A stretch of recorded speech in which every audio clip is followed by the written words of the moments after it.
You don't get rich selling faith. That's amateur stuff. The real money is in selling belonging with a divine aesthetic.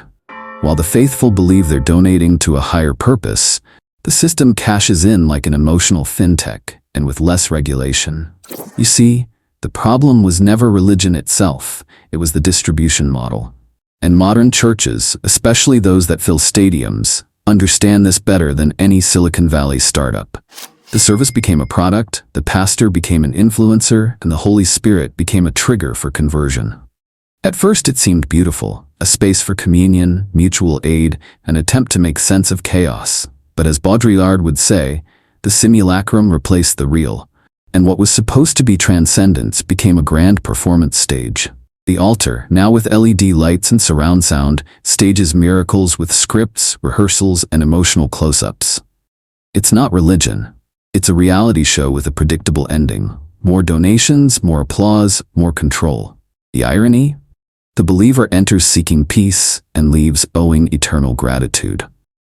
Freud would call this emotional transference, the unconscious desire to project the figure of an omnipotent father onto a spiritual leader.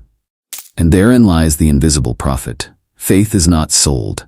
It is used as raw material to manufacture emotional dependence with monthly recurrences on the credit card. While the believer thinks they are buying salvation, they are in fact paying for a controlled environment where they feel important. It's not faith, it's performance. And like all good performances, it costs a lot. The show is free. The backstage is not. The magic begins on stage, but the profits come after the service. Because you see, the free event is just the tasting. The real meal is the funnel. And if you think this is a digital marketing term, try talking to the pastor of a church that worships in an arena. He'll explain conversion more precisely than any copywriter. The faithful arrive needy, tired, and with an open heart. They hear the music, the low lights, the preacher's choked voice. They feel old guilt being recycled into hope. And there, amid tears and promises, their wallets open.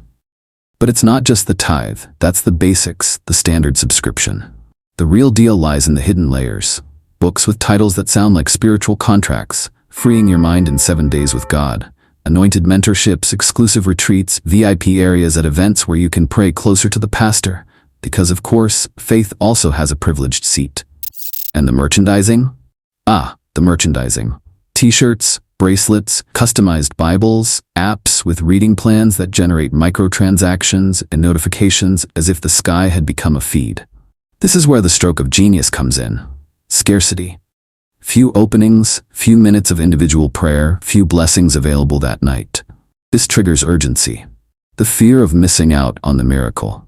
It's basically the Black Friday of faith. And for those who think this is new, just look at what Cialdini taught with authority and social proof. When you show that others are donating, buying, and giving themselves, the individual feels left out of the divine celebration. And no one wants to be the only unsaved person in an entranced audience. Everything is measured. Conversion isn't just spiritual, it's click-through rate. It's the number of subscribers, it's divine ROI.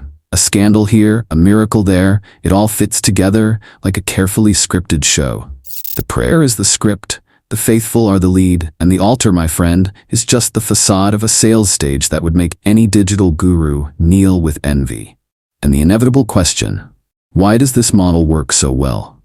The answer lies in what the believer is really buying. And it's not God. Let's open this black box now. The right question was never, why do people believe? But rather, why do they keep coming back? The answer is brutally human. The brain doesn't want salvation, it wants relief. Relief from guilt, from insignificance, from the fear of dying unloved. And giant religious events deliver this with the precision of a trained psychologist and the charisma of a pop artist. The formula? Freud plus stage storytelling. Freud taught us that religion is civilization's best organized collective neurosis. But contrary to what skeptics think, it's not sustained by the fear of hell, but by the promise that someone up there cares. It's a profound psychic transference. The believer isn't following God. They're seeking a new father. And when the pastor appears with the right intonation, the studied body language, and the affectionate touch at the end of the prayer, the believer's inner child sighs with relief. And then, How can you resist the final prayer that comes with soft music and I feel like someone here today needed to hear this? Of course they did. Everyone did. They always do. What sustains this emotional circus is the hunger for belonging. The service becomes collective therapy, where crying is not a sign of weakness but of spirituality. Emotion is validated and logic is suspended.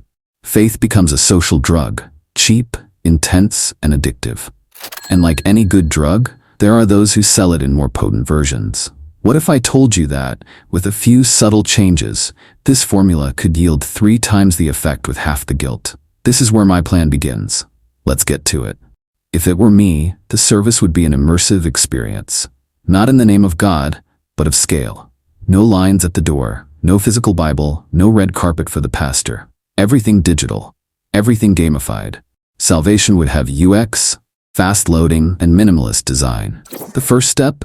An app, named after a mystical startup, like SoulSync or PrayFlow. Free registration, but with a pro plan. Personalized prayers, blessing alerts, and of course, early access to the week's revealed words. Because faith, like any other content, needs a good posting schedule. Each prayer would be an NFT, unique, trackable, and sold like divine art.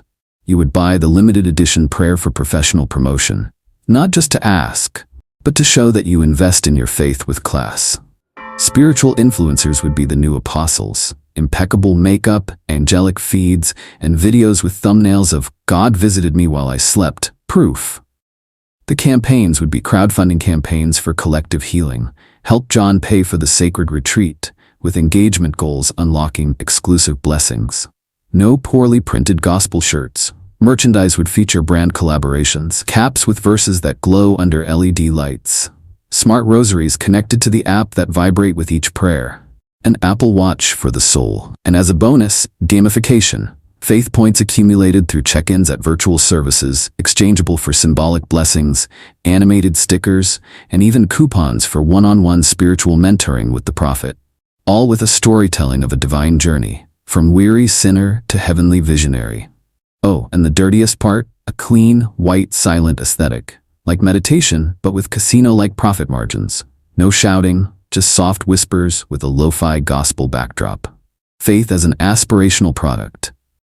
Now, of course, an operation like this requires composure. But how far can we go before ethics go up in smoke? Let's find out. You may not like what you've heard so far, but there's no denying it. It works. Faith, when packaged as experience and sold as exclusivity, becomes the safest commodity on the market. It doesn't suffer from inflation. It doesn't need inventory. It only requires one thing, that the public continue to believe they're in control, when in fact, they're being guided by emotional algorithms disguised as divine revelation. The question that remains is simple and uncomfortable. At what point does manipulation cease to be a conversion strategy and become a spiritual scam? When tithing becomes a monthly fee and the miracle depends on the plan purchased, are we still talking about faith, or are we already operating a SaaS of the sacred? In the end, you don't have to be a genius to profit from faith. You just have to pretend to be one, in front of the right audience. Because smarter is sleazier. If you like this video, don't forget to subscribe and hit that like button. See you soon.